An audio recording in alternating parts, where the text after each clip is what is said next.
BTR खुंथायनि सायाव गोबां सावरायबाय थानाय समावनो मोनसे मोजां खौरां। BTR गोरोबथा बादियै सिगांनि थाखानाय प्रिन्सिपाल सेक्रेटारिनि जायगायाव चीफ एक्जिकिउटिव अफिसार महरै खालामबाय। BTR गोरोबथानि 4.4 दफानि गेजेरजों BTC खुंथायाव थानाय प्रिन्सिपाल सेक्रेटारिनि जायगायाव चीफ एक्जिकिउटिव अफिसार खालामनो गनायथि होबाय।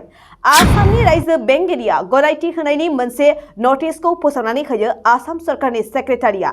नंगौ, BTR गोरोबथानि दफाफोरखौ मावफुंनो हानाय हायैखौ लानानै रायजो राजाफ्रा गोबां सावरायबाय थानाय समावनो BTC खुंथायानो बे गनायथिखौ होनाय जायो। मख'नो गोनांदि BTC सेक्रेटारिएटआव थानाय प्रिन्सिपाल सेक्रेटारि आरो BTR गोरोबथायाव मोननाय चीफ एक्जिकिउटिव अफिसारनि गेजेराव बिबाननि गोहोखौ लानानै थांनाय समाव गोबां सावरायनाय जादोंमोन। बबेखानि काउन्सिल खुंथायाव प्रिन्सिपाल सेक्रेटारि आरो चीफ एक्जिकिउटिव अफिसारनि गेजेराव बबे मोनसेया बांसिन गोहो दं, बेखौ लानानै गोबां दान्थे बिदान्थेजों सावरायनाय जादोंमोन। नाथाय BTC सेक्रेटारियाव दायो चीफ एक्जिकिउटिव अफिसार जासिगोन।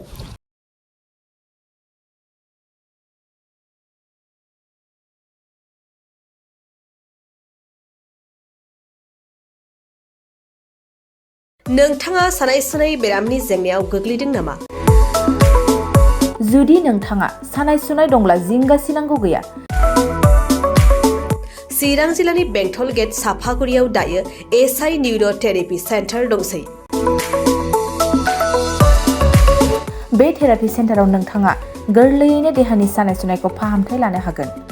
बे आथिं सानायानो जाग्रोदों, ओमफ्राय जानाया एसे सिगांनिफ्रायनो जाखादों, ओमफ्राय बिदिनो गुबुन गुबुन मुलि जाबाबायदों, ओमफ्राय हामाखै। दिनैनि ट्रिटमेन्टआ आङो एसे मोजां मोनसिनबाय। जेरै सिं सानाय, आफादावरि सानाय, मोदोम जरा सानाय, आइजोफोरनि जेंना, खर' सानाय बायदि बेरामखौ फाहामनाय जायो। लोगोसेयैनो बे सेन्टाराव थानानै फाहामथाय लानो हानायनिबो सुबिदा खालामदों।